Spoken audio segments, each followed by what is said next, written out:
ஒருத்தவரை பற்றி நான் இப்போ சொல்ல போகிறேன். ஆனால் அவர் இப்போ நம்ம கூட இல்லை. அவரோட ஃபுல் டீட்டெயில்ஸ், அவரோட பேர் என்ன கூட எனக்கு தெரியாது.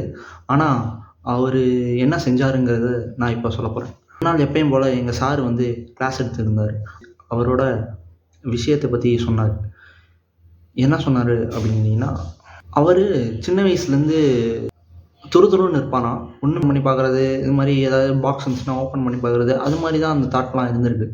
அது சின்ன வயசு வரைக்கும் இல்லாமல் அவர் மேரேஜ் ஆகியும் அப்படி இருந்திருக்கு.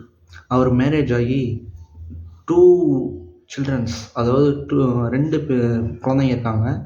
அப்போ அவர் ஒரு லெட்டரில் எழுதி வச்சுட்டு செத்து போயிட்டார். அந்த லெட்டரை படித்து பார்த்தா என்னான்னு தெரியுது. நான் எதுக்காக சாக போகிறேன் அப்படின்னு கேட்டிங்கன்னா, நான் ரொம்ப நாளாகவே இது மாதிரி நம்ம இறந்ததுக்கப்புறம் என்ன நடக்கும், நம்ம இறந்ததுக்கப்புறம் என்ன ஆகும், நம்ம இறந்தவொடனே எங்கே போவோம் அப்படின்ற ஒரு மர்மமான விஷயம் எனக்கு தெரிஞ்சுக்கணுன்னு ரொம்ப ஆவலாக இருக்குது அப்படின்னு சொல்லுவாராம். அப்படின்னு சொல்லி போட்டிருக்காரு. அப்படி இறந்து போயிருக்கார். இந்த மாதிரி ஒரு மனுஷனை நீங்கள் கேள்விப்பட்டிருக்கீங்களா? இது மாதிரி விஷயம் நடந்திருக்கா யாருக்காச்சும்?